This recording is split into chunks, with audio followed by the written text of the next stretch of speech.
Ok. Si je vais, père à son âme, mon père est décédé, je vais sur sa tombe, je salue mon père. Est-ce qu'il va me répondre? Non. Pourquoi? Ton père, c'est pas un prophète.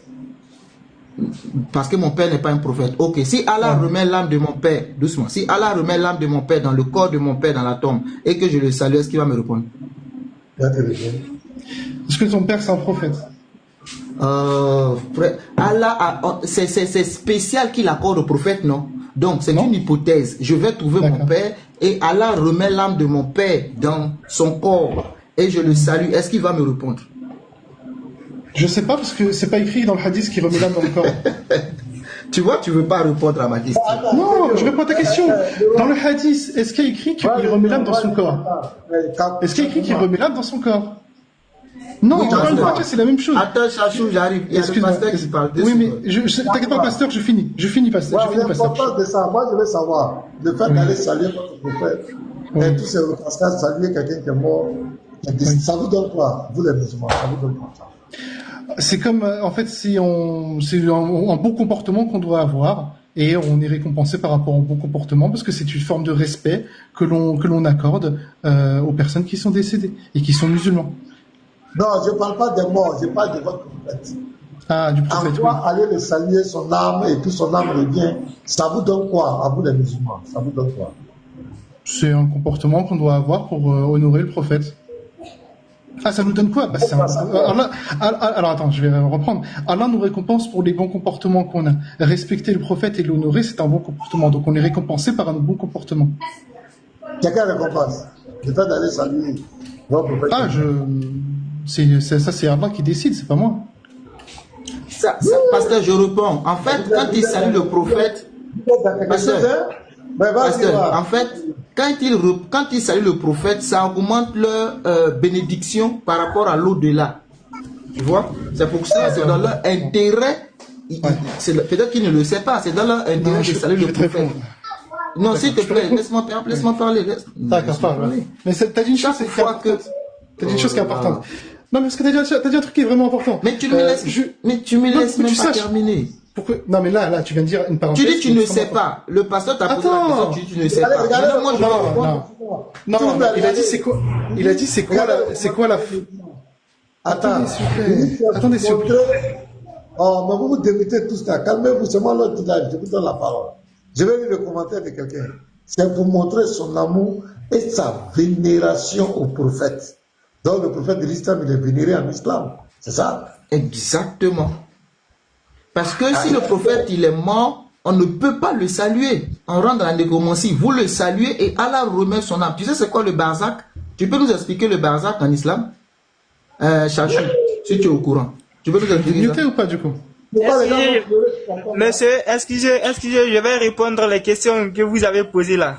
Oui, ça te gratte, mais reste tranquille. Ça te gratte, mais reste tranquille d'abord. Chachou, est-ce que tu peux nous expliquer c'est quoi le barzak en islam? Alors, je vais reprendre dans l'ordre. Parce qu'il y a plusieurs choses qui sont évoquées. Premièrement, ça parle pas de rendre l'âme dans le corps. Sinon, ça va être précisé dans le corps. D'accord? Ça mais parle de rendre c'est ce l'âme. qui est écrit.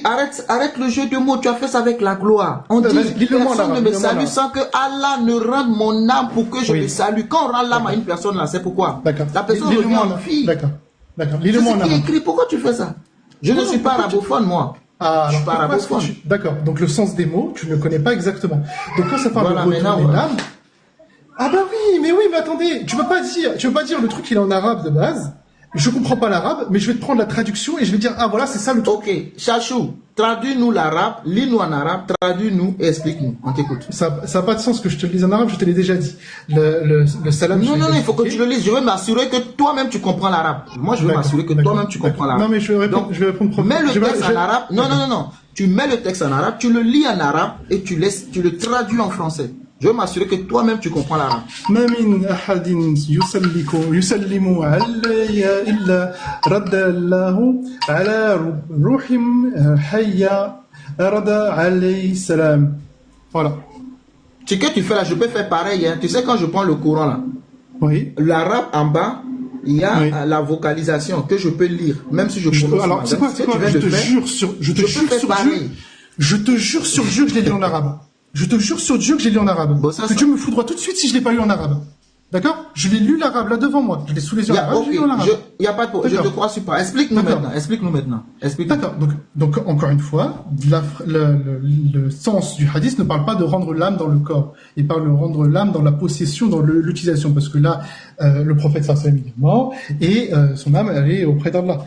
Et juste, en fait, dans ce cadre-là de la salutation, de le fait de rendre une bénédiction sur le prophète, il nous la rend également. Parce que c'est le prophète qui nous dit qu'il va intercéder. C'est le rang, de toute façon, que le prophète va intercéder en notre faveur le jour du jugement dernier. Donc, il va nous récompenser, entre guillemets, nous rendre les récompenses par rapport au bon comportement qu'on a eu. Encore une fois, le mot vénération, il n'est pas dans l'adoration divine. Il est dans le sens de rendre hommage, rendre respect. C'est un prophète, c'est un humain. Si un musulman te dit que le prophète, c'est pas un humain, c'est pas un musulman. Qu'on soit clair là-dessus. Dieu, c'est Dieu. Un humain, c'est un humain. Il y a pas d'humain avec de pouvoir divin ou enfin pas de pouvoir divin, mais dans le sens de divinité en lui dans l'islam. Ça n'existe pas. Donc ça, c'est un premier truc. Deuxième chose que tu as dit là, le roi lion, et je reprends là-dessus. C'est une parenthèse, mais je vais revenir là-dessus. Les musulmans croient aux bonnes actions, aux mauvaises actions. Par contre, l'accès au paradis, la récompense du jour du jugement dernier, elle ne se fait que par la miséricorde de Dieu. Et ça, on a des narrations par rapport à ce sujet, notamment un homme qui dit, donc le prophète nous rapporte, voilà, un homme qui arrive... Regarde, Chachou, c'est pas ça le débat. Là, tu vas ailleurs. C'est une parenthèse. On est sur le fait... Non, s'il te plaît. Ça, c'est toi qui la question du pasteur. Non, c'est une question... C'est toi qui apportes la parenthèse. Je te réponds. C'est une question que Pasteur Méda a posée et moi j'ai répondu. Maintenant, c'est pas là ma question. C'est pas grave. C'est pas là ma question. J'ai répondu faux selon toi, il n'y a pas de problème. Maintenant, le prophète, Allah lui rend son âme pour qu'il réponde. C'est ça ma question. Et je t'ai demandé de nous expliquer c'est quoi le barzak en islam. Il faut nous expliquer ça aussi. Parce que si tu nous expliques ça, ça va nous aider à comprendre l'hadith. C'est le barzak là, c'est quoi en islam? Si tu es au courant, bien sûr. Ça va nous aider à comprendre l'hadith. Tu peux pas venir dire que non, c'est juste, comment ça s'appelle, spirituel. Mais alors quand on rend l'âme d'une personne dans son corps, cette personne vit. Ça, tu peux pas le nier. Si il y a un mort tout de suite, c'est parce que l'âme a quitté le corps. Si l'âme revient dans le corps, le mort doit reprendre vie. Est-ce que tu es en train de nous dire qu'Allah est en train de nous dire que Mohammed ressuscite à chaque fois? Sinon, explique-moi le barzak. D'accord. Alors le barzak, c'est un état intermédiaire, c'est-à-dire que quand une âme meurt, elle n'est pas jugée immédiatement. L'âme, elle est jugée le jour du jugement dernier, en fait. C'est un peu comme, si on veut prendre grosso modo, c'est pas du tout la même chose, hein, mais pour que vous compreniez dans votre perception des choses, c'est un peu comme l'état... attends, j'ai oublié comment ça s'appelle. C'est quoi le lieu entre le paradis et l'enfer dans la Bible? J'ai oublié c'est quoi le mot. Mais... En fait, c'est quand le corps est séparé, l'âme est séparée du corps, pardon. Quand l'âme est séparée du corps, à la mort, elle est dans un état d'attente avant la fin avant le jour du jugement dernier, avant la fin des temps. Cet état d'attente, il a plusieurs perceptions. Ce qui est dit dans le Coran, c'est que pas dans le Coran, mais plus dans le hadith, qui dit que selon la perception de ce que tu as accompli dans ta vie, tu as un avant-goût, entre guillemets, tu as des impressions de ce que peut donner le paradis, de ce que peut donner l'enfer, sans y être réellement. Mais les âmes, ils seront jugées le jour du jugement dernier. Toutes les âmes seront jugées le jour du jugement dernier. Donc par exemple, pour te répondre, la plupart des âmes ne sont pas au paradis. Et que certains prophètes qui sont au paradis... Merci beaucoup. Moi, je vais dire juste que moi, ça a été expliqué. Ça, c'est ton explication. Il n'y a pas de problème. Voilà ce qui a été expliqué. Après, il y a Savant aussi qui veut répondre. Regarde ce qui est dit. Il n'est personne qui me salue sans que Allah ne me rende mon âme afin que je lui rende le salam. Abu Daoud 2041, authentifié par Sheikh Albani dans son Sahih Abu Daoud. On continue. Ce hadith signifie que chaque fois qu'un musulman adresse un salam, donc salutation de paix au prophète Mohammed, que ce soit directement à sa tombe ou de manière éloignée, en priant chez soi ou ailleurs, Allah lui rend son âme momentanément pour qu'il puisse répondre à ce salam. Cela témoigne de la place spéciale du prophète dans l'au-delà et de l'importance d'envoyer fréquemment des salutations sur lui. Il est donc recommandé de dire souvent Oh Allah, prie sur Muhammad et sur la famille de Muhammad, comme tu as prié sur Ibrahim et sur la famille d'Ibrahim. Tu es certes digne de louange et de gloire. C'est pourquoi dans la Sourate 33, 56, Allah et ses messagers et ses anges prient sur le prophète, ou vous qui croyez, priez sur lui. Je lui demande, nous sommes donc face à une résurrection? La réponse est la suivante. Est-ce une résurrection lorsque le prophète dit « Allah me rend mon âme pour que je réponde au salam » La réponse est non. Ce n'est pas une résurrection complète au sens où l'on entend généralement dans l'au-delà, comme au jour de la résurrection. Il ne s'agit pas d'un retour total à la vie terrestre. Ce hadith parle d'un retour temporaire et partiel de l'âme, uniquement pour répondre au salam du croyant. Donc c'est des micro-résurrections. C'est des micro... Doucement, je n'ai pas terminé. Ce sont des micro-résurrections que le prophète reçoit à chaque salam. Tu comprends? Ce n'est pas je n'ai pas terminé, ce n'est pas un retour dans un corps vivant dans ce monde comme avant sa mort. Il reste dans le monde des barzaks. C'est pour ça que je demandais c'est quoi? Qui est un monde intermédiaire entre la mort et la résurrection finale. Et ce phénomène-là, on te le dit, qu'il est spécial pour les prophètes. Pour les prophètes, il n'y a pas que le prophète, normalement, hein, Mohammed, il y a aussi le prophète Issa qui est censé répondre. Mais comme vous ne le saluez pas, donc lui, bon, il est toujours en état inerte. Mais l'autre là, bon, pas inerte parce qu'il est auprès d'Allah, Issa. Donc lui, bon, on n'a même pas besoin de revenir. Mais dans l'islam, ça s'applique à tous les prophètes. Si vous saluez Adam, Adam vous répond. Allah met l'âme d'Adam dans son corps, il répond.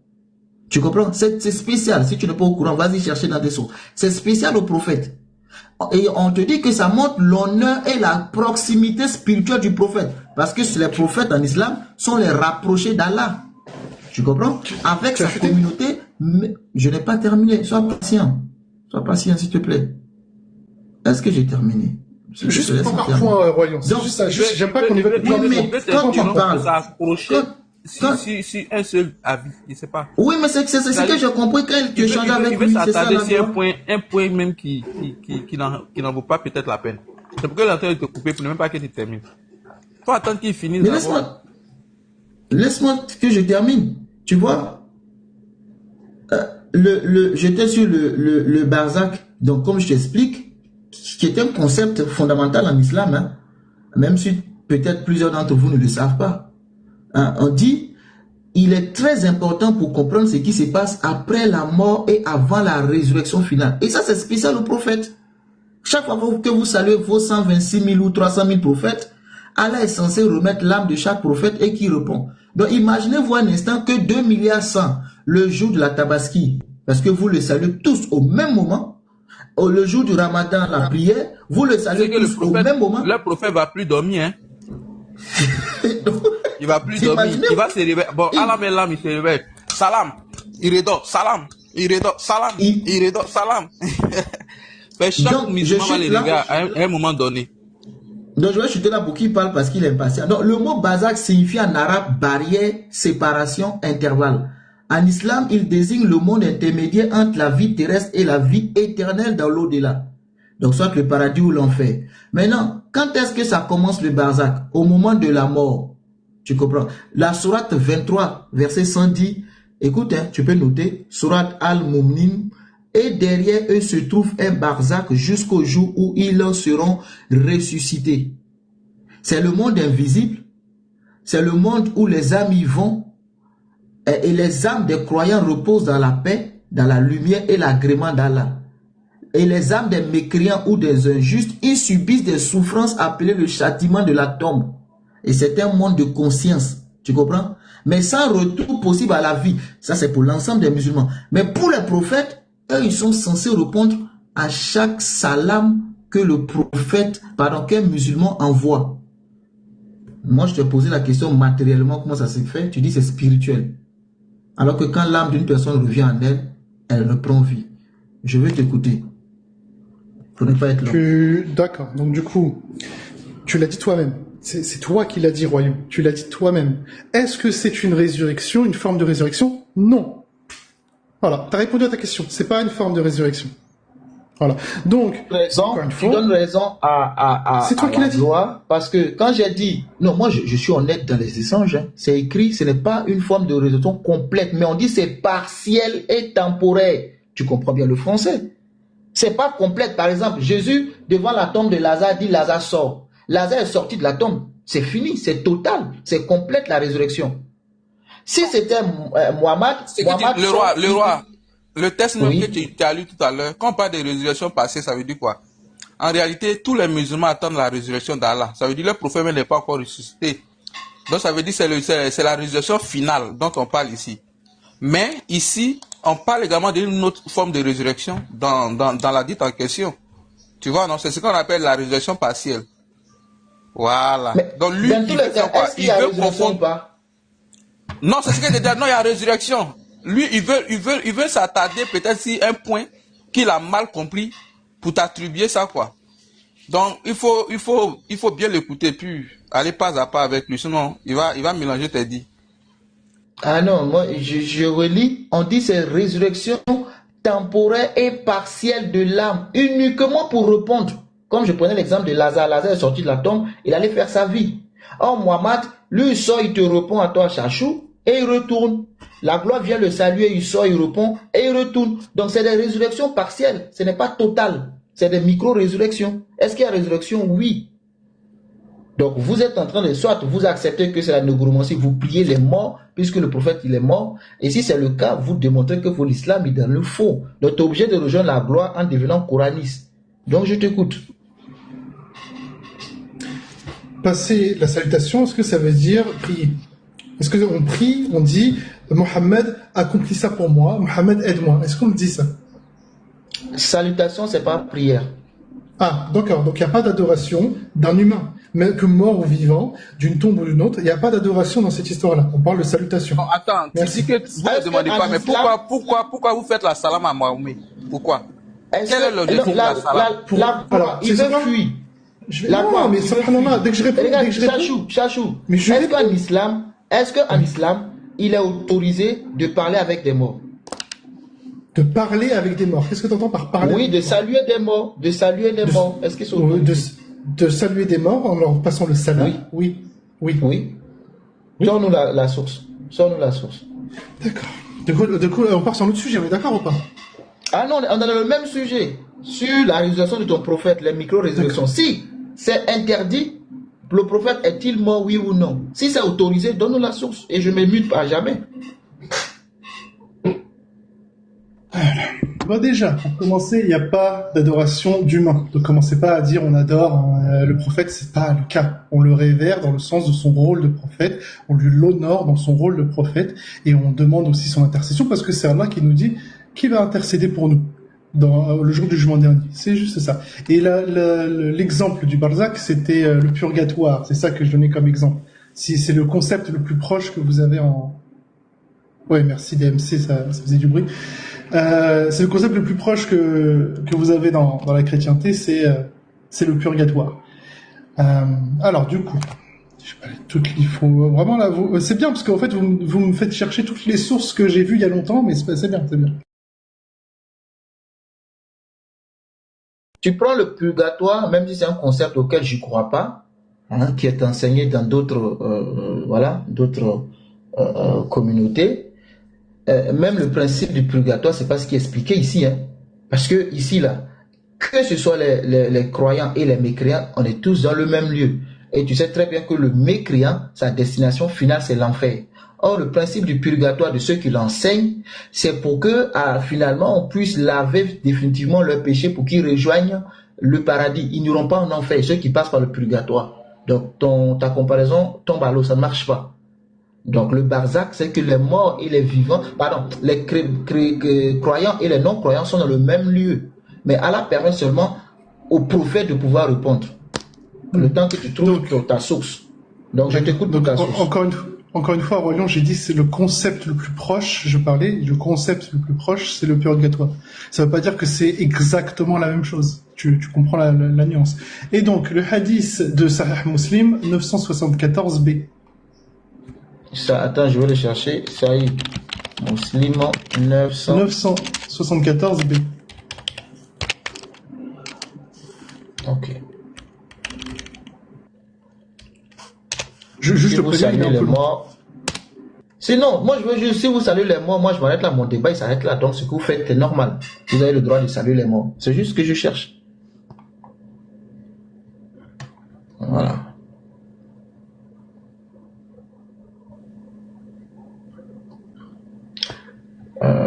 Tu veux le lire ou tu veux que je lise moi? Je t'en prie, lis-le. Ok. Il est écrit, donc c'est Aïcha rapporte que le prophète sortait la nuit pour se rendre au cimetière d'Al-Baqi. Donc il se tenait là, faisait une longue prière, puis levait les mains 3 fois et disait Assalamu alaikum dara wak. Désolé, moi je ne sais pas lire tout ça. Wakmin munmin, que la paix soit sur vous, demeure de gens croyants. Waramun laou, bon, moi je m'en passe, hein. C'est pas grave, je lis en français. En français, c'est dit et qu'Allah accorde sa miséricorde à ceux qui nous ont précédés et à ceux qui viendront après nous. Et si Allah le veut, nous vous rejoindrons. Puis il ajoutait ô Allah, pardonne aux gens d'Al-Baqi, hein, le Jar Gargad. Ensuite, selon d'autres récits, il donna à Aïcha une légère poussée sur la poitrine, ce qui lui causa un petit inconfort. Il lui dit alors as-tu pensé qu'Allah et son messager étaient injustes envers moi? Signification et enseignement. Invitation à la supplication pour les morts. Ce hadith montre que prier pour les défunts, demander pardon, miséricorde, paix, est une pratique sunnite établie, appuyée sur la parole du prophète. Pas de condamnation philosophique ni d'injustice. Le geste envers Aïcha visait à attirer son attention sans malveillance. Il répète à l'aube le bon sens de Allah et sa justice. Il ne peut y avoir de punition unique envers elle. L'hadith est classé Sahih selon Muslim, donc il appartient au livre de la prière des funérailles, soulignant qu'il s'agit d'un modèle à suivre lors de la visite et du rappel des défunts. Donc, ici, il motive explicitement à adresser des prières pour le pardon des morts, notamment dans les cimetières. Le prophète y donna un exemple vivant et son geste tendre rappelle l'attention et la justice divine sans excès. Donc, prier pour les morts en islam, c'est autorisé. Donc, vous priez les morts. Et je me rappelle, venant de là, qu'effectivement, quand mes frères arrivaient sur la tombe de mon père, il parlait là-bas. Moi, je ne comprenais jamais. Pourquoi il est mort, il est mort. Non, c'est parce que l'islam vous autorise de parler, de prier pour les morts. Et là, ce hadith-là, il va contredire ton Coran. Dans quel sens? Parce que Allah dit que le jour de la résurrection, il mettra une balance et c'est chacun selon ses œuvres. Or, prier ici, donc pour que Allah pardonne les péchés de la personne, la balance normalement doit plus s'appliquer. Donc, effectivement, vous priez pour les morts, vous saluez les morts. Donc ça, c'est permis en islam. Je m'arrête là et je t'écoute. Même, voilà, attends, je vais ajouter quelque chose dessus, si possible, Chakou m'en pardon, et puis tu vas continuer. Pas de problème, je t'écoute. Au fait, eux-mêmes là, ils disent que leur prophète va intercéder auprès d'eux. Mais le problème même là, c'est que leur prophète même ne sait pas qui sera sauvé. Comment peut-il alors intercéder auprès des musulmans? Parce que lui me dit, il ne sait pas ce que l'on fera de lui, ni de vous. Comment lui peut intercéder s'il ne sait pas ce que Allah va faire de lui? Maintenant, quand il dit même la sourate 39, le verset 44, qu'est-ce qu'Allah dit? Dit, l'intercession tout entière appartient à Allah, à lui le royaume des cieux et de la terre, puis c'est vers lui que vous serez ramenés. Donc Allah même fait comprendre dans cette sourate-là que c'est lui seul qui est l'intercesseur. Tu vois, non? Donc si tu me montres d'autres versets, où Allah dit qu'il ou peut-être les hommes intercèdent, ça veut dire que c'est une contradiction. Parce que ici, Allah dit que l'intercession tout entière appartient à lui seul, Allah. Tu comprends, non? Donc ça veut dire quand vous dites que votre prophète intercède pour vous, c'est une fausseté la plus parfaite. Voilà, c'est une fausseté la plus parfaite parce que Allah s'est décrit dans ce verset comme étant le seul intercesseur. Ok, merci. D'accord. Donc on reprend sur le sujet des morts. Donc du coup, tu es d'accord qu'on peut saluer les morts dans l'islam? Apporter le salam. Je suis d'accord qu'on peut saluer les morts en islam. Oui, le hadith le dit, oui. D'accord. Donc du coup, par rapport à la situation d'avant, le hadith d'avant, il n'y a aucun problème. Merci. Si, il y a un problème. Le problème, c'est quand il redonne l'âme. C'est là mon problème. Hein. Sinon, tu m'as donné ta source, effectivement, qui dit que vous saluez les morts. Et pour le prophète, lui, son âme revient partiellement, temporairement, pour qu'il réponde aux musulmans. Donc, il y a une forme de résurrection, micro-résurrection, qui se présente ici. C'est là ma question. Hein. Qui n'est pas physique. Si c'est pas physique, c'est quoi? C'est spirituel. Bon, on va pas s'en sortir. Non, mais c'est ça qui est intéressant. Tu as lu l'explication toi-même et quand c'est la question qui a été posée, c'est est-ce que c'est une résurrection? La réponse a été non. Ce n'est pas une résurrection. Mais pourquoi? Est-ce que c'était un non? Écoute-moi. Est-ce que c'était un non catégorique? C'est pas une résurrection physique, catégoriquement, oui. C'est pas ce qu'il dit. Pourquoi toi tu prends la partie qui t'arrange et tu laisses l'autre le bout? L'autre morceau te dit quoi? Est-ce que c'est une résurrection? Non. C'est une résurrection? Non. Écoute maintenant. On dit, ici c'est une forme de résurrection temporaire et partielle. Parce qu'on peut pas dire c'est total. Et je te donne l'exemple de Lazare que Jésus ressuscite. Là c'est total. C'est pourquoi on peut pas dire non. Oui, si on dit oui c'est une résurrection, alors Mohammed là on devait le voir aujourd'hui. C'est-à-dire que physiquement, quand vous allez à la Mecque par exemple, vous devez trouver le prophète Mohammed. Parce qu'il est ressuscité. Tous ceux qui ressuscitent dans la Bible, qui ont ressuscité, ils ont vécu et après ils sont morts. Lazare est ressuscité, il a vécu et après il est mort encore. Tu comprends? La fille de Jairus, qui avait 12 ans, elle est revenue à la vie et après elle a vécu, elle est morte. Tabitha est revenue à la vie, elle a vécu et après elle est encore morte. Les os de Élisée qui ont ressuscité le mort, il est revenu. Il y a plein d'exemples, tu comprends? Oui, j'ai compris. Donc, si on dit que c'est pas total, c'est parce que quand lui les ressuscite là, il répond au pasteur Bena, Assalamu alaikum pasteur Bena, pouf, et puis il retourne encore dans son coin. Si un autre musulman vient le saluer, il ressuscite. Donc on peut pas dire que c'est total. Oui. Donc du coup, c'est une résurrection dans le sens de l'âme qui revient dans sa possession. Attends, on va parler maintenant. Vous avez beaucoup parlé, nous aussi on va parler. Je suis allé comme ça, quelque part, sur ChatGPT comme ça, j'ai posé une question comme cela. J'ai dit saluer les morts pour avoir des récompenses peut être considéré comme de la nécromancie. Oui, saluer ou invoquer les morts dans l'espoir d'obtenir des récompenses, des faveurs, une protection, des révélations peut être considéré comme une forme de nécromancie, surtout dans un contexte religieux pluriel interdit. Donc ici, je demande à ChatGPT. On dit pourquoi cela est lié à la nécromancie. La nécromancie, par définition, implique une tentative de communication avec les morts. Donc, c'est le premier principe de la nécromancie. Dans le but de recevoir quelque chose en retour. Tout à l'heure, le monsieur a dit que quand ils vont saluer leur prophète, le révérer, c'est dans le but d'avoir des récompenses dans le ciel. Donc ici, c'est la pratique de la nécromancie.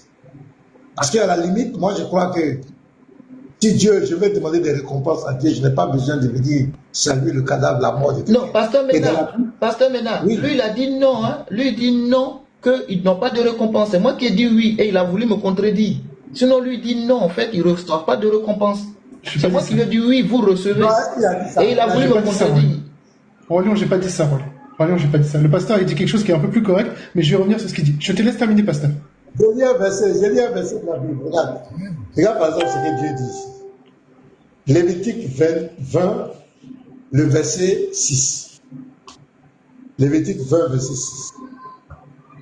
C'est pas nous disons que le Dieu Yahweh n'est pas Allah. Si quelqu'un s'adresse aux morts, donc le Seigneur dit qu'il ne pas s'adresser aux morts et aux esprits pour se prostituer après eux, je tournerai ma face comme cet homme, je le retrancherai du milieu de sa peuple. Donc ici, le Dieu d'Israël, le Dieu d'Abraham, le véritable Dieu dit, on ne doit pas s'adresser aux morts. Mais quand vous partez, vous adressez à tous ces morts, à votre prophète mort. J'ai des vidéos ici où des gens, pendant qu'ils viennent le saluer, tombent en transe, d'autres même font des prières devant sa tombe. Bon, tout ça c'est quoi? Ça sert à quoi? C'est-à-dire que vous dites que votre prophète est un homme. Mais il est mort, c'est fini. Si vous avez besoin de bénédiction, adressez-vous à Allah. Mais tous ces rites, les traces des pieds d'Abraham, des cailloux, des pierres noires, l'âme yéménite. Tout ça, c'est quoi? En fait, c'est quoi? Vous êtes dans quoi? Vous parlez de monothéisme. Dans votre monothéisme, c'est compromis. Je peux répondre, pasteur? Devant les traces des pieds d'Abraham. Allez saluer un mort, des morts. C'est de la nécromancie. Je peux répondre, pasteur, ou pas? Oui, mais je veux que tu répondes, mais je dis ça. Je veux comprendre. Votre affaire, c'est ça. Ok. La bénédiction, elle ne vient pas des morts. C'est pas la nécromancie parce que je m'adresse pas aux morts. Je lui adresse une salutation. Je lui adresse une bénédiction. Ça ne veut pas dire que je salue le mort dans l'espoir que lui, le mort, me réponde ou que m'accorde quelque chose. La personne qui va me récompenser par rapport à ça, parce que c'est un comportement que Dieu me demande d'avoir, c'est Dieu qui va me récompenser par rapport à ça. Vous savez que Dieu cautionne le fait que tu salues les morts, le fait que tu restes en contact avec les morts, c'est encore grave. Alors, non, attends, parce que pasteur, pasteur, on revient. Non, attends, il y a un mot sur lequel on n'est pas d'accord, c'est pour ça. C'est le mot salut. La salutation en islam, c'est le salam, c'est le fait de souhaiter la paix, en fait, que la paix soit sur vous. C'est ça la salutation en islam. Quand on dit le salut, c'est ça en fait. Quand on va saluer un mort, on souhaite qu'il soit en paix, que son âme soit en paix. On souhaite que Allah lui accorde la miséricorde. C'est ça la salutation au mort. C'est ce qu'a dit le hadith qu'a lu le roi Lion. C'est le fait de demander à Dieu d'accorder quelque chose à cette âme. Maintenant, il n'y a pas... Oui, maintenant, écoute-moi. Le véritable Dieu dit ici, dans Lévitique 2, verset 6, qu'on ne doit pas s'adresser au mort. Parce que quand on va sur la tombe, on dit Ya Rabbi, ou bien, voilà, c'est Ya Rabbi, non? Salam aleikum. On dit quoi? Oh prophète, c'est pas ça? On dit prophète, on salue le prophète. C'est pas ça? Alors, Ya Rabbi, c'est plus. Ya Rabbi, c'est le Seigneur, c'est pas. Ya Rasoul. Voilà, merci, voilà, c'est Rasoul. C'est Ya Rasoul en fait. Voilà. Ya Rasoul, pardon. Oui. N'est-ce pas? Pas de souci. Ya Rasoul. Ya Rasoul, salam aleikum. Ils vont répéter ça plusieurs fois. Ya Rasoul, salam aleikum. Ya Rasoul, sur la tombe. Et puis, on ne s'est pas lui seul. On salue à côté de la tombe. On fait Oumar et Aboubakar. Oumar et Aboubakar, on les salue aussi. Oui. Maintenant, Est-ce qu'on les salue de la même manière ou pas? Bon, je ne sais pas si on les salue de la même manière, mais on les salue tous. Alors, je vais te répondre que non. Tu vois, par exemple, c'est ça. En fait, non, on les salue quand même, on les salue. Et là, Dieu dit qu'on ne doit pas s'adresser aux morts. Le fait que tu viens te mettre devant le tombeau d'un mort pour lui adresser une salutation, parce que quand tu salues, c'est qu'on doit te répondre. Tu t'attends quelque chose en retour. Tu ne vas pas saluer quelqu'un dans le lit. Si moi je te dis, monsieur Chakma, bonjour, je m'attends à ce que vous me répondiez. Tout bien, c'est pas ça. Si tu es de ton côté et que tu dis que tu souhaites la paix pour mon âme, tu souhaites la paix pour mon âme ou pas, pasteur? C'est pas toi qui me donnes la paix, c'est Dieu qui donne la paix. Non. Est-ce que toi tu demandes? Oui, c'est ça, exactement. Quand tu dis, je souhaite. On ne demande pas ça, on n'a pas besoin de demander ça. Parce qu'on a un principe clair. Quand quelqu'un meurt, il y a deux endroits. C'est pourquoi sur la terre, on te demande d'accepter la grâce de Dieu. Une fois que tu es mort, tu es rentré dans l'au-delà, il n'y a plus de possibilité. Il n'y a aucune prière qui peut te changer. C'est fini. D'accord. Donc on y croit. Le mort, écoute-moi, le mort n'a pas de contact avec les vivants. D'accord. Toute tentative de rentrer en contact avec les morts, c'est des pratiques idolâtres. Et si quelqu'un te répond, c'est un esprit de mort. Ce sont les démons qui vont te répondre. Les morts n'ont pas de contact avec les vivants. D'accord. C'est deux mondes carrément différents. Oui. Donc, les démons, attends, c'est pourquoi chez nous les chrétiens, on dit aux hommes de ne pas faire cette pratique. Parce que quand tu veux rentrer en contact avec un mort, ce n'est pas le mort même qui va rentrer en contact avec toi. Il y a des esprits maléfiques qui vont s'introduire. C'est comme des personnes qui dorment. Le papa est mort il y a longtemps, et puis il voit l'image de son père qui vient lui parler. Ça, c'est l'esprit de mort. Ce n'est pas le père. Le père ne peut pas venir. C'est qu'on dit aux chrétiens de ne pas avoir de contact avec un mort. De ne pas le saluer, de ne pas lui parler. On n'a pas de contact avec un mort. Une fois qu'on t'a enterré, c'est fini. C'est Dieu qui décide ton sort. Quand tu étais sur la terre, si tu étais quelqu'un de bien, si tu avais accepté le Christ, la parole de Dieu, dès que tu meurs, ce sont les anges qui viennent te chercher. Ils t'envoient dans le sein d'Abraham. Si tu n'étais pas chrétien, et que tu n'as pas accepté la parole de Dieu, dès que tu meurs, ce sont les démons qui t'envoient dans un endroit là-bas en attendant l'enfer, le lieu de tourment. Donc ça fait deux choses. Donc nous, on n'a pas de possibilité de prier pour les morts, de souhaiter un salut à un mort. Parce que ça, c'est de la nécromancie. On ne doit pas avoir de contact avec un mort. Et un croyant qui se dit monothéiste ne doit même pas faire ce genre de pratique. C'est Dieu qui détermine l'histoire de ta terre. Surtout que votre prophète, quand il était le modèle, il est déjà sauvé. Mais tu lui souhaites la paix là, c'est pourquoi. Il a déjà la paix, non? Tu lui souhaites la paix là, c'est pourquoi. Depuis plus de 1400 ans. Je viens, laisse-moi parler. D'accord. Depuis plus de 1400 ans, vous lui souhaitez la paix, la paix. Donc il n'a pas la paix. Donc Allah n'a pas exaucé. Il n'a pas la paix. Vous êtes en train de nous dire que votre prophète n'a pas la paix. Parce que si chaque fois vous devez lui souhaiter la paix, la paix, la paix, la paix, la paix, c'est qu'il n'a pas la paix, s'il a déjà la paix, vous lui souhaitez la paix, pourquoi? C'est pourquoi nous on sait que tous les prophètes ont été sauvés. Ils sont auprès de Dieu, on n'a pas besoin de venir dire la paix à Abraham. Ça n'a pas de sens. Ça veut dire que je doute qu'Abraham ait la paix. Il a déjà ça, je lui donne ça pourquoi? Il a déjà la paix, il est auprès de Dieu. Ça, nous on est sûr de ça. On ne va pas venir les citer. Maintenant, vous dites que en réalité, vous le faites pour avoir des récompenses. C'est pas ça. C'est ça qu'on appelle la nécromancie. Parce que la nécromancie, c'est le fait de rentrer en contact avec des morts, communiquer avec des morts pour avoir une bénédiction quelconque, pour avoir une récompense. Et le Dieu qui cautionne ça, le fait que vous rentrez en contact avec les morts et tu dis qu'il va vous donner des récompenses, ce ne peut pas être le véritable Dieu. Parce qu'il cautionne une pratique occulte. C'est une pratique occulte. Le fait de rentrer en contact avec les morts pour avoir quelque chose. C'est une pratique occulte. Votre Dieu, laisse-moi parler. On va vous enseigner, écoutez les gens. Si votre Dieu vous cautionne ça, vous demande de faire ça, de rentrer en contact avec des morts, ce n'est pas le véritable Dieu. C'est pas ça qu'il demande. D'accord, c'est pas ça qu'il demande. Et c'est là où les mots ont un sens, d'accord. Et quand tu dis rentrer en contact avec le mort en attendant une réponse avec l'esprit d'un mort, etc., ça n'existe pas en islam. Je vois pas pourquoi tu dis ça. En fait, mais quand tu là, lu, c'est quoi? Le hadith qu'il a lu, ça veut dire quoi? Oui, d'accord. C'est une intercession qui est faite par le prophète, d'accord, qui est spécifique, d'accord, qui est spécifique.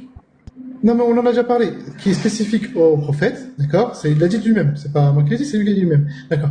Il y a plusieurs points, et c'est pour ça que j'aime pas qu'on apporte plusieurs points en même temps, parce qu'à chaque fois, ça prend du temps pour répondre, et après on me dit que je parle trop. Donc, motion. Oui. Lorsqu'on salue Oui. quelqu'un, est-ce que la personne est vivante? Pas forcément. Donc la personne est morte. Quand tu salues une âme, l'âme elle meurt ou pas? L'âme ne meurt pas. Ah merci, d'accord, merci Lévite. T'as répondu à ta question, merci Lévite. Attends, pasteur, pardon. Celui que tu salues là, c'est ton prophète ou bien c'est son âme que tu salues? C'est quoi la différence? Oui, mais la différence c'est quoi? C'est que moi je suis vivant. Quand tu me salues, je suis un être vivant. Mais quand tu salues mon âme, c'est dit que lorsque je ne suis plus, ce n'est pas moi que tu salues, mais c'est mon âme que tu salues. Tu n'es pas ton âme? Je suis composé de mon âme. Je ne suis pas que mon âme. Mais là, tu salues une particularité de moi. Je viens. Allons doucement. Ton prophète, il est vivant ou il est mort? Il est mort. Donc quand tu le salues, c'est qui tu salues? Son âme. C'est pas ton prophète? C'est l'âme du prophète. Bon, je te pose la question. Est-ce que c'est ton prophète mort que tu salues? Lévite, je vais te répondre simplement. Mais réponds à ma question, Joe. Moi, je ne sais pas. J'étais dans le débat, j'ai muté depuis. J'ai dit, quand tu salues là, est-ce que ton prophète que tu salues là, il est vivant ou il est mort? Il est mort. Donc tu salues un mort. Je salue l'âme de mon prophète. Bon, passe-moi, je te le laisse, c'est bon. Non, mais Lévite, alors je vais te répondre. Alors, non, attendez, j'ai pas fini. Non, excusez-moi, pasteur. On m'a coupé plusieurs fois, là. Je peux pas répondre. Si on me coupe tout le temps, je peux pas répondre. Je vais répondre. Attends, je réponds rapidement à Lévite. Mais laisse-moi dire d'abord et puis après. La réponse, elle est simple. La réponse, elle est simple. Elle est rapide. Je vous promets, elle est rapide. Lévite, en fait, c'est simple. Tu pars de la conception chrétienne de l'âme et du corps et de l'esprit. Les musulmans n'ont pas cette conception-là. Voilà. Ah bon? C'est quoi la conception de musulmans? Déjà, D'accord. Donc l'âme et l'esprit, c'est la même chose pour nous, c'est-à-dire c'est qu'est-ce qui te compose en dehors de ta partie physique, qu'est-ce qui est composé de toi en dehors de ta partie physique. Et le corps, le corps. Oui, ce que je viens de dire. Attends, oui, le corps. Ok. je me fais finir mes phrases, s'il vous plaît. Donc, parce que n'oubliez pas que je suis tout seul, voilà, vous êtes plusieurs, moi je suis tout seul, d'accord. Donc, il y a le corps et il y a l'âme, d'accord. Et les deux sont en même temps. Et quand on salue quelqu'un, on salue la personne. Et la personne, l'âme ne retient pas la personne. C'est pas une autre personne que je salue quand l'âme est retirée. C'est la même personne. Qu'est-ce qui meurt? C'est le corps qui meurt ou c'est l'âme? C'est le corps qui meurt, l'âme ne meurt pas. Ok, c'est le corps qui meurt. Donc, oui. Donc Jésus il est mort. Jésus n'est pas mort. D'accord. Il n'est personne qui me salue sans que Dieu ne me rende mon âme afin que je lui rende le salut. Voilà ce que le hadith dit. Abu Daoud 20-41. On l'a déjà lu tout à l'heure, oui. Merci. Ça, c'est une communication, mais ce n'est pas une communication. D'accord. Donc, du coup, là, on ne va pas mélanger. Il y a une communication, il n'y a pas une communication. Qu'est-ce que tu entends par communication? La communication, il y a un émetteur, il y a un récepteur. D'accord. Le salam, c'est qui le récepteur et c'est qui l'émetteur? Est-ce qu'il y a une communication ici? Alors, c'est dans le sens où il y a émetteur et récepteur, oui. Tu sais avec qui c'est qui l'émetteur? Voilà, donc l'émetteur, l'émetteur, c'est le musulman qui salue, c'est pas ça? Le récepteur, c'est qui? Exactement, c'est le musulman qui salue. Tu sais c'est qui le récepteur? Le récepteur, c'est Mohamed. Non, le récepteur, c'est Dieu. C'est Dieu qui répond. Non, c'est pas Dieu qui répond. Non, c'est pas Dieu qui répond. Il n'est personne qui me salue sans que Allah ne me rende mon âme afin que je, rapporté par qui? Par Mohamed. Par Abu Huraira. Je là, ça met pour qui? Oui. Pour le prophète, oui, pour le prophète, oui. Qui répond? Oui. Dans la... Non, c'est même pas ça. La question, ambassadeur, c'est pas la question. Une personne qui me, faut partir sur le me. Sur le me. Okay. Oui. Donc, ici, il n'y a personne qui me salue. Voilà, qui est réception? Qui reçoit la salutation ici? Qui me salue? Qui reçoit la salutation? Alors, la salutation, il n'y a pas de salutation. Qui me salue? D'accord. Le me pour qui? Le me là, c'est mis pour qui? On peut reprendre le hadith ou pas? Il n'y a personne qui qui reçoit la salutation. Il dit de reprendre. Le Lévite, il dit de reprendre, on va reprendre. Il n'est personne qui me salue. Oui. Je continue. Qui dit ça? Qui dit qu'il me salue? Non. D'accord. Qui reçoit la salutation? Qui reçoit la salutation ici? D'accord. Yusallimu, ça veut dire quoi? On dit qu'il reçoit, tu me dis Yusallimu. Yusallimu, le mot qui est traduit par salut. D'accord. On dit quand quelqu'un dit qu'il me salue. C'est-à-dire qui dit qu'il me salue là? Qui reçoit le salut? Pasteur. En fait, là, vous vous basez sur le français. Donc... Non, mais d'accord. Yusallimu, ça veut dire quoi? Yusallimu, ça veut dire quoi? Quand vous vous comportez comme cela, ça montre qu'en réalité, dans votre religion, il y a des choses que vous voulez cacher déjà. Vous savez que mon frère. Yusallimu, mon frère pasteur. Non. Quand vous vous comportez comme cela, c'est la preuve qu'il y a des choses que vous savez consciemment qui ne sont pas claires dans votre religion. C'est quoi, quand vous êtes devant nous, vous êtes obligé de faire comme cela. Ça montre que vous n'êtes pas clair dans ce que vous faites. On dit qui me salue, qui dit qui me salue, la salutation adressée à qui? Tu ne veux pas répondre. Tu t'en veux parler arabe? Je peux répondre ou pas? Oui, tu parles arabe. Je peux répondre ou pas? Non, depuis tu vas... Comment on va... Le hadith, il est juste en dessous en arabe, d'accord? Parce que le rapporté, il est fait en arabe. De l'autre côté, ça se lit, Roi Lion, ça se lit à droite, d'accord? Avance un petit peu. Non, je veux dire, avance sur la gauche un petit peu. Dans le texte. Ma min ahadu yusallimu. Stop. Le mot qui est au milieu avec une sorte de W. Tu le vois avec le W? Ça c'est yusallimu. Yusallimu, c'est le salam. En fait, la salutation en islam, elle n'est pas à la personne. Quand on dit que la paix soit sur vous, ça veut dire quoi en fait? On parle d'Allah qui va apporter la paix à la personne. Yusallimu, c'est quand on salue quelqu'un, c'est par le biais d'Allah en fait. Et donc c'est par le biais d'Allah qu'il nous répond. Mais c'est pas la communication. Il y a un verset, pasteur, il y a un verset du Coran qui dit, il y a un verset du Coran qui dit saluez-le, saluez-le. Il y a un verset du Coran qui dit ça. J'ai oublié le verset. Ça dit ça, je m'en vais même. Quand ils sont venus sur le tombeau de ton prophète, il dit Ya Rasoul.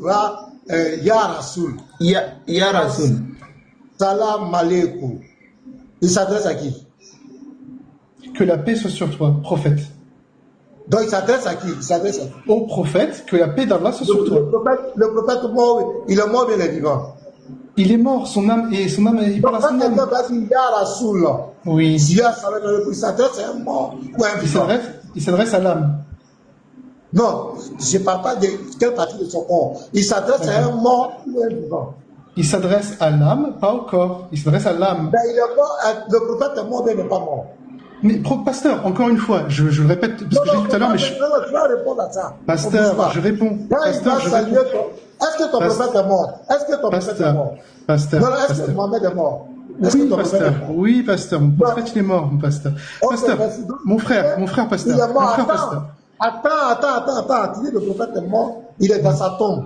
Quand quelqu'un va saluer ton prophète, il s'adresse à un mort ou pas?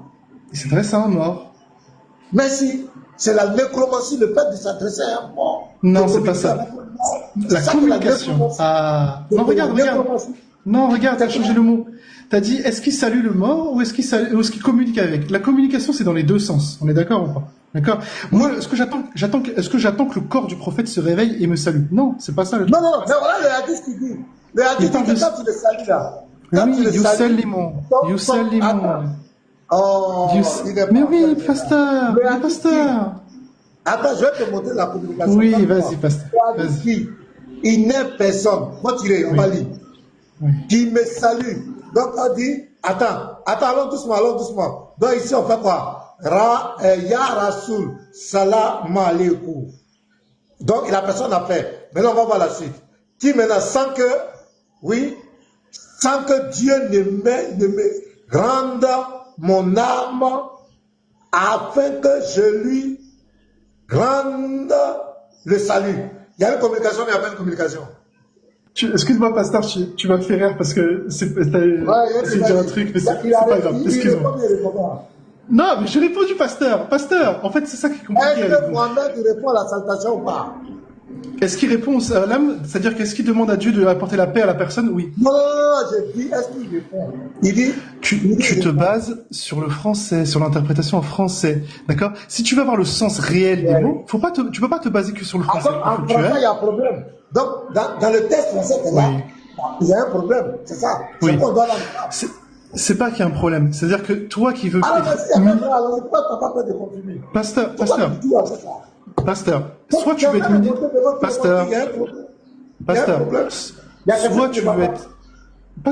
soit tu veux être minutieux avec les mots, soit tu ne l'es pas. Tu peux pas dire, je veux le français, mais je veux être minutieux avec les mots. Parce que si tu veux être minutieux avec les mots, tu prends l'arabe. Je n'ai pas dit, je veux minutieux avec quelqu'un.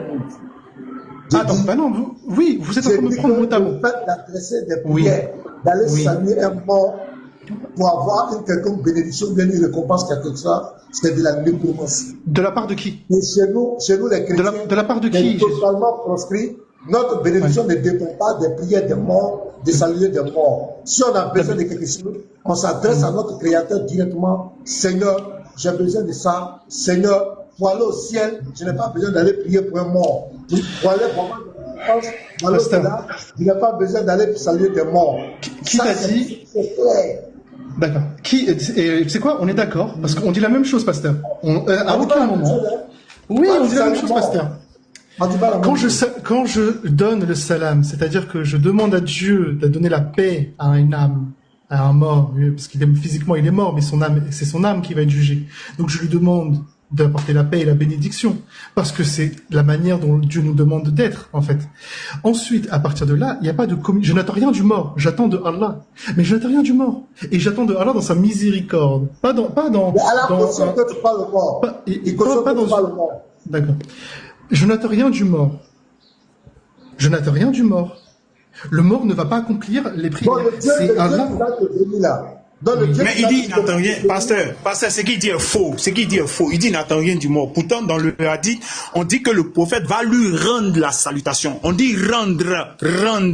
Ça veut dire que le gars avait déjà envoyé une salutation et puis le gars lui rend sa salutation. Il dit il n'attend rien du mort. Pourtant, le hadith dit clairement qu'il lui rend sa salutation. Si tu ne lui as pas donné, il va te rendre quoi? C'est parce qu'on a donné, c'est parce que quelqu'un a reçu qu'il rend. Lévite. Je parlais avec Pasteur, avec les mots de Pasteur. Pasteur, il dit que vous priez les morts pour leur demander d'intercéder ou leur demander une faveur. Je demande rien. Non, je n'ai pas dit ça. Tu as dit, on prie les morts pour leur demander quelque chose aux morts. Tu as dit ça? Aux morts. Vous parlez aux morts. Dans le but d'avoir une récompense quelque part dans l'au-delà. De qui? De la part de qui? De la part de qui, Pasteur? Attends, tu as dit que c'est ton Dieu qui donne la récompense, c'est pas le mort. Ah, donc ça veut dire que je n'attends rien du mort. Le Dieu qui te donne la récompense pour le fait que tu t'adresses au mort ne peut pas être un Dieu sérieux. Parce qu'il cautionne le fait que tu t'adresses au mort. Ah, je t'ai dit Lévitique 20, le verset 6, où Dieu dit qu'on ne doit pas s'adresser aux morts. Maintenant ici, je disais dans le cadre de la nécromancie. La nécromancie, c'est la communication qu'on a avec un mort. Maintenant, je prends le hadith ici, sur le hadith de Abu Daoud. Là, il y a une communication. Il y a quelqu'un qui salue, il y a quelqu'un qui lui retourne le salut. Non. Donc, ici, il y a une communication entre ton prophète et toi. C'est que le salut, il y a quelque chose qui se passe parce que le prophète dit, quand on le salue, Allah lui retourne son âme et puis il retourne le salut. Donc, il y a une communication entre l'homme et le mort. C'est ça qu'on appelle la nécromancie. Si ton Dieu récompense ça, si ton Dieu récompense, c'est comme s'il récompense l'idolâtrie. C'est comme quand quelqu'un ça va faire l'idolâtrie, il récompense. C'est clair. Pasteur, tu l'as dit toi-même. Tu as dit que tu veux pas être minutieux avec les mots. Je t'ai dit une chose simple. Si tu veux être minutieux avec les mots, en parlant de rendre, de me saluer, de le salut, etc. Si tu veux être minutieux avec les mots et savoir le vrai sens, tu vas en arabe. Et là, on en parle. Bon, en arabe, là, il faut lire même en arabe, tu vas expliquer. Il y a quelle différence entre les deux? Voilà, moi-même, je t'écoute. Yusallimu, ça veut dire quoi? Tu lis tout et puis tu traduis tout. Et puis tu nous montres quelle est la différence. Attends. Oui. On va pas faire ça. Hein. Tu vas prendre l'arabe qui est là, tu vas tout lire. Quand tu vas finir de lire là, toi-même, tu vas traduire toi-même. Quand tu vas finir de traduire en arabe là, tu vas nous montrer la différence entre l'arabe et la traduction qui est là. C'est tout. D'accord. Vas-y. D'accord. Donc, la différence, elle n'est pas dans l'interprétation des mots, elle est dans votre interprétation. Je n'ai pas dit ça. Faut pas t'adresser à nous. Voici le texte arabe. Tu lis ça en arabe. Je l'ai déjà traduit. Tu traduis. Non, je ne vais pas. Il faut refaire. Tu lis ça en arabe. Tu retraduis. Selon ton approbation que tu dis c'est vrai là. Attends, il faut te calmer, j'arrive. Tu veux faire quoi? Tu as dit que c'est pas vrai. On s'attire à ce que tu dis. Il faut lire le texte arabe qui est là. Tu vas traduire ça selon ce qui est vrai là. Et tu vas nous dire la différence entre ce qui est vrai et ce qui est là. C'est tout. Vas-y. Donc, je l'ai déjà lu tout à l'heure. D'accord. Et là, frère, on ne s'amuse pas. On va te faire descendre. Hein. On va te faire descendre. Non, pardon, laisse-le, s'il te plaît. On va reprendre ça. Mais il faut lire. Tu as dit qu'il y a une différence. On dit de lire. La gloire, pardon. La gloire, je sais que... Attends, la gloire. Chachou, doucement. Oui. Pardon. Tu sais, il faut juste... C'est vrai, tu as déjà lu, c'est pas grave. Le professeur, il répète le même cours tous les jours. Donc, refais pareil pour nous. Relis et tu nous traduis en français. C'est tout ce qu'on a demandé.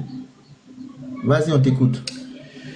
D'accord. ما من أحد يسلم علي إلا رد الله عليها روحي حيا أي أعود عليه السلام. Voilà. En français, traduit. En français, ça veut dire quoi? Voilà, vas-y. D'accord. En français, si tu veux une traduction mot à mot, si tu veux mot à mot, d'accord. Mamine, ça veut dire... Non, on ne veut pas de traduction selon nous, hein. Selon la vérité que toi tu connais. Hein. Il faut traduire ça d'abord. Est-ce que j'ai dit on s'en fout si c'est mot à mot, tu vas utiliser. Pendant on s'en fout de ça. Il faut traduire selon ta vérité là. Et puis après, on va faire la comparaison. La gloire. Tu as mal entendu, c'est pas grave. Voilà. J'ai pas dit selon vous, j'ai dit mot à mot. Vas-y, Chachou. D'accord. Même ahadin, ça veut dire l'un d'entre vous, c'est l'un d'entre vous. Ma min ahadin. Ahadin, c'est un. D'accord. Yusallimu. D'accord. Yusallimu, c'est salam, c'est le fait d'apporter la paix. D'accord. De souhaiter la paix à quelqu'un. Alayha illa raddallahu. Ça veut dire sans que Allah me, alors Allahu donc Allah, voilà, alayha ruhi, ça veut dire me rendre mon âme, hayya arudda alayhi as-salam, pour que je puisse rendre le salam. Non, ça veut dire quoi? Faut coller maintenant tout. Tu as fini mot à mot là, faut coller tout maintenant. Ça veut dire quoi? Faut coller. Maintenant, avec ce qui est là, est-ce que c'est pareil en français là? C'est que ChatGPT a traduit là. Non, mais c'est en fait, d'accord. Est-ce que je peux? Non, attends, frère, avant d'en arriver là, pour ne pas lui donner échappatoire, attends, Chapouma, attends. Je peux il faut te calmer. Non, il faut te calmer. Moi, je vais être clair. Non, je veux qu'on soit clair. Calme-toi d'abord. Tu as fini de lire en arabe, tu as fait le mot à mot. Maintenant, il faut coller tout. Ça donne quoi d'abord? Avant qu'on ne fasse le comparatif. Colle tout maintenant. Dis-nous une phrase complète de ce que tu viens de dire là. Fais-nous une phrase complète. D'accord. Si l'un d'entre vous m'apporte la paix, Dieu me rend mon âme pour que je vous souhaite la paix en retour. Mais bravo. Mais bravo. Maintenant, dis-moi, il y a quelle différence entre ce que tu viens de dire et ce qui est là? Mais vraiment. Attends, donc tout ça pour ça, quoi. Tout ça pour ça. Moi, je le connais. Je sais. Tout ça pour ça, quoi. D'accord. Maintenant, il y a quelle différence entre les deux? Takuma. Je peux répondre ou pas? Ouais, vas-y, il y a quelle différence entre les deux? Encore une fois, j'aime pas les histoires de match de catch. J'aime pas qu'on rebondisse. Non, Chapouma, on a compris. Il y a quelle différence entre les deux? Ce que tu viens de dire et ce qui est écrit là. D'accord. Le mot, c'est salutation. Le mot, c'est salut. Me salue. C'est pas le même mot. Voilà. T'es content?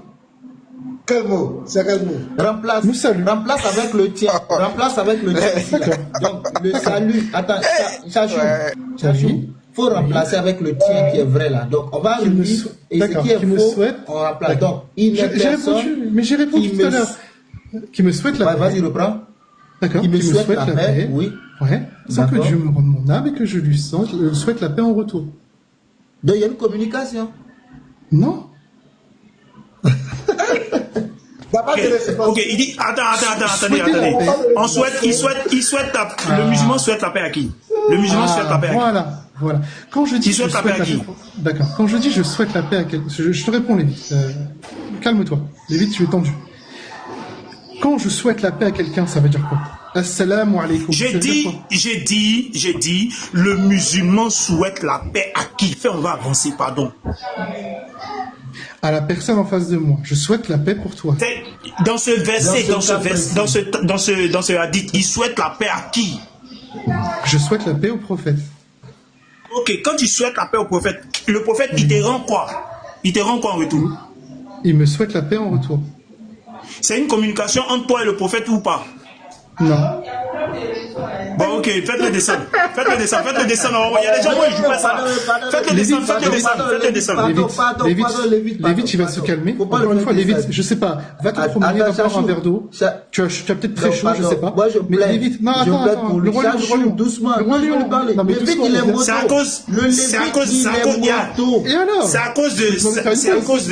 c'est à cause de l'ambassadeur, le roi, que tu es encore sur ce panel. Sinon, il y a longtemps, il est terminé sur le pont Sirat. Il est modo. Moi, je plaide. Pourquoi? Parce que, franchement, tu es resté correct. Pour les musulmans, vraiment, tu as félicité. Je ne sais pas s'ils vont dire pareil. Voilà, c'est vrai que tu ne reconnais pas certaines choses, mais tu es resté correct depuis le début que je t'ai écouté. Si c'était un autre musulman, il y a longtemps que c'est fini. Hein. C'est le pont Sirat ou bien c'est la Bible. Mais vraiment, tu as essayé de défendre. C'est pour ça que moi, je plaide. Pour ne pas qu'on se sépare en queue de poisson. C'est tout. Donc, pour reprendre... Ok, donc, ouais, c'est vrai, Chakouma. Moi, bon, ok. Oui. On a tous compris, hein, les frères. Moi, je vais te montrer une vidéo, tu vas m'expliquer. Attends, pasteur, j'ai pas fini. Je termine, tu montes la vidéo. Mais non, mais je termine, tu... Pasteur, s'il te plaît. Assalamu alaikum. On souhaite la paix de quoi? La paix de Dieu. On demande à Dieu d'accorder la paix. La communication se fait entre nous et Dieu. Et le sujet de la conversation, pas le récepteur, le sujet de la conversation, c'est le prophète. Mais le récepteur et l'émetteur, c'est moi et c'est Dieu. Et c'est Dieu et c'est le prophète qui intercède auprès de Dieu, qui demande aussi de m'apporter la paix. Je communique pas avec la personne, je souhaite la paix à la personne. La paix de Dieu. Chachou, ton prophète, il est sauvé, non? Il est sauvé, ton prophète. Il est au paradis, non, normalement. Non? Non. Non, le prophète, il attend le jugement dernier. Ah, il sera jugé, ton prophète? Bien comme sûr. tous les autres musulmans? Oui, le seul prophète qui n'est pas encore jugé, c'est Isa alayhi salam et Adam. Isa alayhi salam, c'est Jésus, parce que justement, il n'est pas encore mort. Il est directement... Ambassadeur, il y a une question, ambassadeur, par rapport à ce que tu viens de dire, il y a une préoccupation qui vient à mon esprit, c'est-à-dire, quand il confirme que son prophète sera jugé, or, nous savons que le jugement, tu peux aller en enfer comme aller au paradis, si on te juge. Donc, ça veut dire que son prophète risque, je dis bien, risque d'aller en enfer, parce qu'il parle de jugement. Je ne sais pas si je me fais comprendre. Est-ce que je peux te répondre là-dessus ou pas? C'est très rapide. Oui. Allah nous dit que tout musulman qui meurt avec un atome de foi aura le paradis. Ça ne veut pas dire qu'il aura le paradis directement, ça veut dire qu'il aura le paradis. Mais il y aura le jugement quand même. D'accord? Et en musulman, quand c'est pas ce qu'Allah dit. C'est pas ce qu'Allah dit. Que dit le Coran. Oui, Allah dit qu'il va placer les balances. Il y en a 3 sourates où ceux qui auront la balance donc qui va peser lourde seront au paradis et ceux qui auront la balance légère vont à l'enfer. C'est ce qu'Allah dit. D'accord. Et c'est quoi qui pèse le plus sur la balance? Ce qu'il vient d'écrire là, de dire là, c'est écrit où même d'abord, avant de partir, monsieur Dossé. Ce qu'il dit là, c'est écrit. Oui, d'accord. C'est en fait, qu'un tombe de foi, là, c'est là sauvé, là, c'est écrit où? D'accord.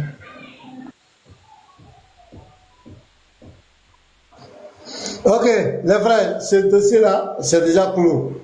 On a tout compris. Moi, je vais lui montrer une vidéo. Il va m'expliquer ça. Monsieur, tu vas m'expliquer ça? Voilà. Connais-tu le secret du Makam Ibrahim?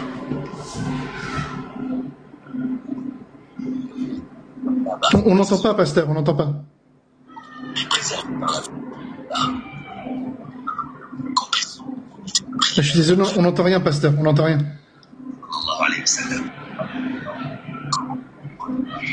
D'accord, mais j'ai cru comprendre que tu parlais du Makam Ibrahim, c'est ça? Attends, faut t'éviter sur mon écoute, sinon on entend bien.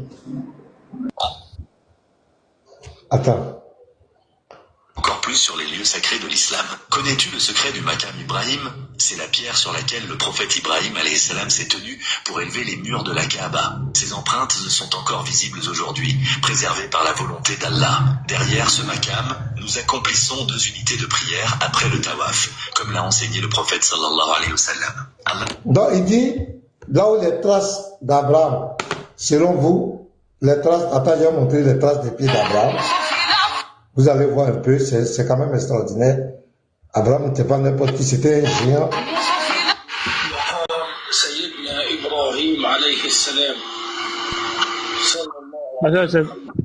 C'est trace du Popotamo. Ah,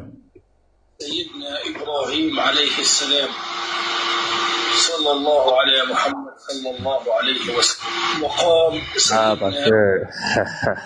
pied même qui n'a pas droit des pieds là, c'est quel pied ça? C'est pied de l'homme.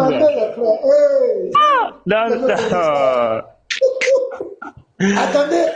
Donc voici les traces des pieds, soi-disant pieds d'Abraham. Et les musulmans vont faire 2 rakats sur le truc. Je veux que M. Chakouma nous explique ces pratiques-là. Ça arrive à quoi? La pierre, elle est située où? C'est quoi? La pierre, elle est située où? À la Mecque, à la Kaaba.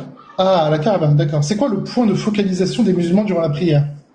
Non, c'est pas ma question. Je dis, vous faites 2 rakats sur les traces du pied d'Abraham. Pas sûr. Faire rakat sur les traces des pieds d'un homme. Pas sûr. Pas dessus, pas dessus. Attends, on va voir. On va aller. Remets la vidéo, tu vas voir. C'est pas dessus. Non, j'ai dit que ça, mais attends, on va les mettre. Je vais remettre ça. C'est là qu'il faut nous expliquer. Le secret du Makam Ibrahim, c'est la pierre sur laquelle le prophète Ibrahim alayhi salam s'est tenu pour élever les murs de la Kaaba. Ses empreintes sont encore visibles aujourd'hui, préservées par la volonté d'Allah. Derrière ce Makam, nous accomplissons 2 unités de prière après le tawaf, comme l'a enseigné le prophète. Derrière ce Makam, nous accomplissons 2 rakats de prière. Derrière là où c'est là, ils ont construit un petit. Voilà la maison, cette maison-là. C'est pas ça? C'est pas la maison là qu'elle a? Ouais. Et c'est quoi derrière? Derrière ça. Attends, je viens.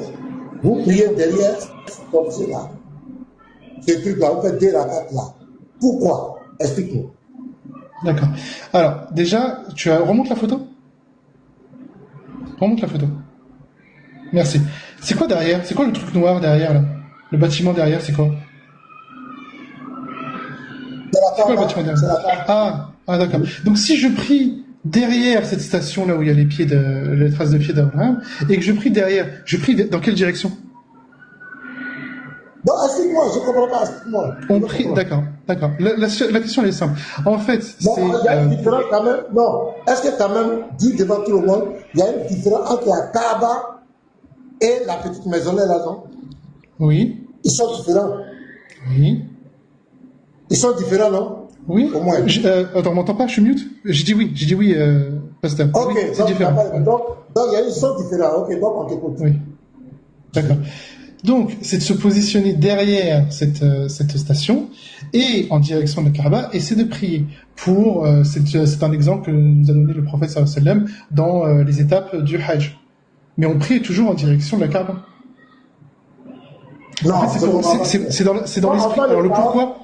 On fait le tawaf autour de quoi? Oui. Le tawaf, ça c'est pas autour de quoi? Le tawaf, c'est le tour. Autour de quoi? Vous faites le tawaf autour de quoi? Autour de la Kaaba, autour de la maison de Dieu. Merci beaucoup. Maintenant, on dit, pendant le tawaf, c'est-à-dire pendant qu'on est en train de faire la Kaaba, on fait 2 rakats de prière derrière cette maison. Exactement. On s'arrête derrière, on s'arrête durant le tour. Pourquoi derrière cette maison qui contient les 2 traces de pieds d'Abraham? On est d'accord? Oui. Pourquoi faire des prières dans un endroit où il est supposé des traces de pieds d'un homme? Ça vous apporte quoi? D'accord. C'est quoi? D'accord, je peux répondre. C'est pour suivre l'exemple d'Ibrahim qui a prié également la Kaaba. Ça vous suit quoi?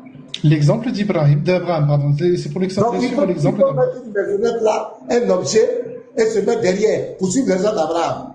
Non, c'est pas la question de la maison. La maison, c'est fait pour protéger la pierre.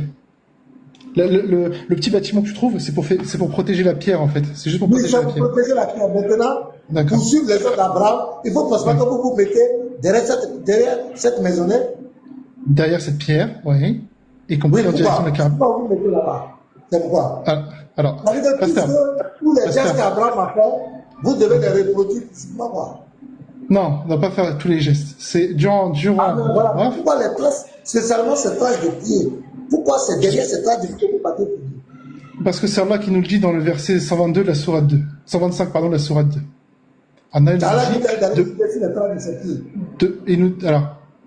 Allah nous dit, prenez donc la station d'Abraham comme lieu de prière, c'est ainsi que les pèlerins ont l'habitude de prier là. En fait, dans le tawaf, tu t'arrêtes, tu fais une pause, et par respect pour Ibrahim et pour suivre son exemple, tu pries dans la direction, derrière eux. En fait, c'est comme si, pasteur. Écoute-moi. Tout ça, si vous êtes monothéiste là, tout ça c'est du n'importe quoi. C'est une confusion pas possible. Suivre l'exemple d'un prophète, c'est une confusion. Attends, je viens. Monothéiste avec tous ses rites. Je redonne d'autres vidéos. Regarde. Attends, non, pasteur. Je vais répondre d'abord à cette question. Pasteur, tu m'as demandé pourquoi. Pasteur, tu m'as demandé pourquoi on fait ça. Attends, non, on suit l'exemple d'un prophète. Allah t'a dit. C'est pas ce que tu as dit. Allah, il a dit de suivre l'exemple d'un prophète. Allez-y, il n'y a pas de problème. Explique-moi ça. Attends. On prie pas. Explique-moi ça, allez-y. Oui.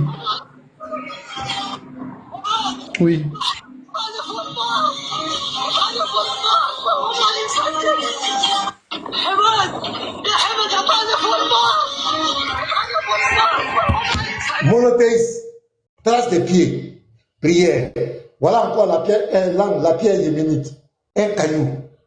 Ça a quoi à voir avec Dieu? Explique-moi ça aussi. Ça a quoi à voir avec Dieu? Et ça, c'est dans le lieu le plus saint de l'islam. Je vais vous montrer des vidéos. C'est dans le lieu le plus saint de l'islam. Oui. Ça a quoi à voir avec Dieu? D'avoir buté un caillou, le coin d'une main, un caillou. Ça a quoi à voir avec Dieu? D'accord. C'est quoi cette pierre? Ça veut dire l'âme yéménite. Pardon? L'âme yéménite? L'âme yéménite, oui, à la Kaaba. Hein? Je sais pas c'est quoi ça, l'âme yéménite? J'ai dit l'angle yéménite. Ah, l'angle, pardon, j'ai entendu l'âme, je ne prenais pas, excuse-moi. Oui, la pierre noire. L'angle yéménite. Oui, pas de souci. La pierre noire. Dieu, allez lutter ça. Je vais montrer des vidéos où il se tape dessus. Vas-y, on continue, parle. D'accord. Moi, il y a plusieurs vidéos ici, même pasteur. Peux-moi montrer aussi. D'accord. Alors, selon le prophète sallam, cette pierre, en fait, ça fait partie des premières pierres qui ont fait en fait, on considère que la Kaaba, à la base, ça a été construit par Adam. C'est Adam qui l'a construit, ça a été sa première maison de Dieu, d'ailleurs le premier temple qui a été construit. Mais attends, pasteur, soit tu me demandes des explications, soit tu me demandes pas d'explications. Non, mais j'ai toujours entendu ça, ça me donne envie de... Vas-y, on va me concentrer quand même. Ouais, vas-y. Donc t'as déjà eu une réponse alors. D'accord. Donc, la pierre noire, c'est une des premières pierres qui a été utilisée. Non, c'est pas la pierre noire que j'ai montrée. Hein. Je ne suis pas arrivé sur la pierre noire. Je ne suis pas arrivé sur la pierre noire. C'est la pierre noire, oui. Bon, je te donne un exemple. Regarde. Ça, c'est cette année, 2025. C'est pas fait de Saïd, c'est Doï. Ça se passe en temps réel. Regarde. Tu vois, ils sont en train de se battre. L'angle, ça, c'est pas la pierre noire. Est-ce que tu vois? Je vois pas. Il touche quoi, là? Excuse-moi, c'est flou, j'arrive pas à voir. Il touche quoi? Il touche ce que je viens de te montrer, là. Je le montre encore. Attends, attends, pasteur. Oui. C'est Chachou, non? Chachou, tu connais pas le coin yéménite, c'est ça? J'ai compris qu'il avait dit l'âme yéménite, c'est pour ça que j'avais pas compris. J'ai dit l'âme yéménite. Non, j'ai dit, est-ce que tu connais le coin yéménite? Est-ce que tu le connais? Oui, le coin yéménite, oui, bien sûr. Oui. Voilà, ils sont en train de toucher là. Voilà, c'est ce que le pasteur te montre. Voilà, c'est de ça qu'il s'agit. Alors, ça va avoir... D'accord. C'est dans les étapes du Hajj, du pèlerinage. Dans les étapes du pèlerinage, on doit toucher le coin yéménite et on doit toucher... On touche ça pourquoi? Pour accomplir le Hajj. Oui, et puis ça donne quoi? Un caillou, ça donne quoi? Le caillou lui-même, il donne rien. Dieu que je ne vois pas, qui est immatériel. Tu peux m'exaucer tout, me donner tout. Maintenant, moi, je laisse Dieu, je viens toucher une pierre. On vient se battre autour d'une pierre. Au lieu le plus saint de l'islam, comme l'objet caillou. Où est mon caillou là? Alors, tu parles de se battre ici. Un caillou, écoute-moi. Un caillou, ça veut dire Dieu est là-bas. Le Dieu grand invisible qu'on ne voit pas. On le laisse, on vient lutter. Tu vois, les gens gémissent. Ils veulent ça. C'est pas ça. Pasteur, je te réponds ou pas? Oui. Pasteur, je peux te répondre ou pas? D'accord. Le caillou lui-même. D'accord. Non, mais pasteur, mais attendez. Les gars, vous, quand même, ça fait un certain temps qu'on est en train de discuter. Vous êtes plusieurs là à vous enchaîner contre moi. On va se calmer un petit peu, d'accord? Non, c'est pas moi, il n'y a pas quelqu'un. Explique-moi. Le caillou a quoi à voir avec Dieu? Le caillou est caillou. À quoi à voir avec Dieu? D'accord. Je peux répondre proprement. Je peux répondre ou pas, pasteur? Oui, vas-y, tu as la parole, hein. Merci. Non, parce qu'on me coupe, dès que je parle, on me coupe, c'est pour ça. Le caillou en lui-même, il n'a rien à voir. Si tu prends le caillou tout seul, tu fais rien du tout. Et tu touches le caillou, il se passe rien. Ça fait partie des rites du pèlerinage. Pour que le pèlerinage... Quoi? Un caillou, ça fait rien, mais on touche. Ça fait quoi? Ça donne quoi? Alors, Chachou, j'ai pas bien entendu. Je voulais que tu répètes. Tu dis ça ne fait rien. Alors, je répète, pour que ce soit clair, la phrase, elle va prendre au complet. La pierre en elle-même, toute seule, si tu fais rien d'autre, et tu touches la pierre, ça ne fait rien. D'accord? C'est dans le cas... Si tu ne fais rien d'autre, en fait, je comprends pas ce que tu as dit. Oui. Si tu ne fais rien d'autre... Que toucher la pierre, soit explicite. Le fait de toucher la pierre noire, et puis le coin yéménite, là, le fait de les toucher, là, qu'est-ce que ça fait?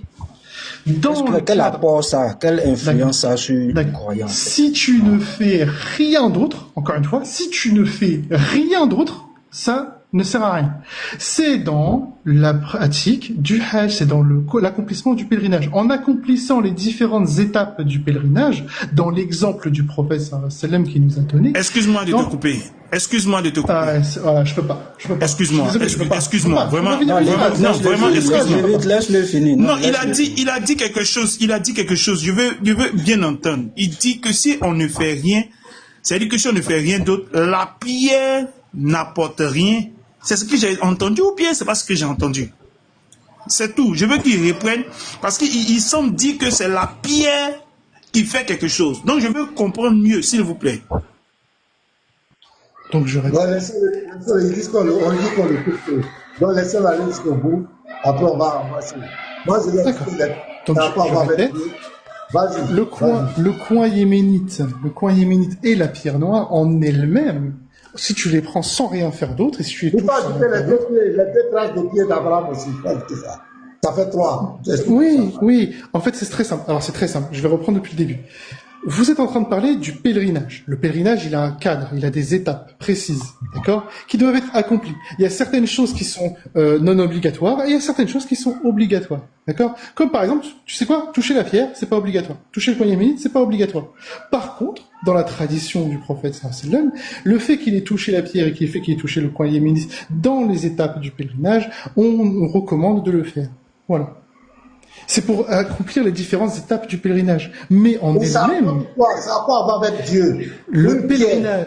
Alors voilà, merci. Donc, le pèlerinage en entier, 100% du pèlerinage, ça accorde le pardon des péchés. C'est ce que Dieu nous promet. D'accord? En accomplissant le pèlerinage... La pierre yéménite, la pierre noire, c'est ça qui nous accorde le pardon des péchés. Non. Tu vois, regarde, t'écoutes pas. Pasteur, j'ai dit quoi? J'ai dit l'ensemble. L'ensemble des étapes. Pas la pierre toute seule. Si je me promène à la Mecque et je touche la pierre, ça ne fait rien. C'est dans le Hajj. Donc, si je comprends bien, donc c'est le fait de toucher la pierre yéménite, de toucher la pierre noire, de faire des rakats derrière les traces des pieds d'Abraham, de prendre les cailloux pour lapider Satan, de faire les enfants Marois, c'est ça qui pardonne nos péchés. Ça? La totalité, oui, on est pardonné nos péchés qui ont été faits avant le pèlerinage. C'est extraordinaire. Non. Mais parce que... Bon, procès, ça va.